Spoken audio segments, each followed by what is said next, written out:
வெளியே மேயிற கோழிலாம் பார்த்தீங்கன்னா, அதாவது இப்போது வெளி மேய்ச்சலில் விடுற கோழி இல்லை கிராமத்து சைட்லாம் பார்த்தீங்கன்னா அவங்கெல்லாம் வந்து நல்லா கோழி அடைப்படுத்து நல்ல தீனிலாம் தானாக கிடைக்கும். இப்போ இது நம்ம வளர்க்குற கோழின்னும் போது நம்ம என்ன தீனி கொடுக்குறோமோ அதுதான் சாப்பிடும். அது இல்லாமல் இவங்க மாடியை விட்டு கீழே போக மாட்டாங்க.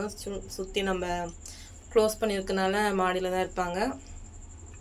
அதனால் கோழிங்க பார்த்திங்கன்னா நம்ம எப்படி சேஃபாக வச்சுக்கிறோமோ அது பொறுத்து தான் கோழி கொஞ்சம் நம்ம கிடைக்கும். ஸோ நான் வந்து தனியாக இவரை இந்த ரூமில் போட்டுட்டு லாக் பண்ணிவிடுவேன். யாருமே இந்த ரூம்குள்ளே வரமாட்டாங்க. யாருமே இவரை டிஸ்டர்ப் பண்ண மாட்டாங்க. நான் மட்டும் தான் வந்து திறந்து பார்க்குறது, தீனி இருக்கா தண்ணி இருக்கா பார்த்துருவேன்.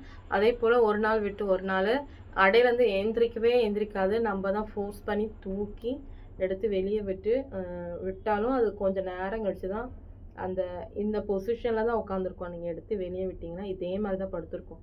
கொஞ்சம் நேரம் கழிச்சு தான் அவர் ஏந்திரிச்சு போய் மேய்வார். அப்புறம் எச்சம் போடுறது, தண்ணி குடிக்கிறது எல்லாம் பண்ணோம்.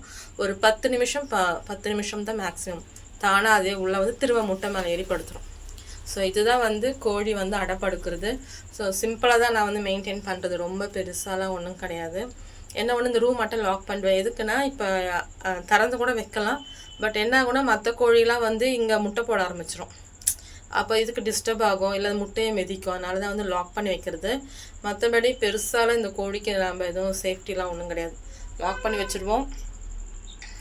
தண்ணி தீனி பார்த்தீங்கன்னா இங்கே இருக்குது பாருங்க. அவ்வளோ ஒன்று தண்ணி தீனிலாம் ஒன்றும் குடிக்காது.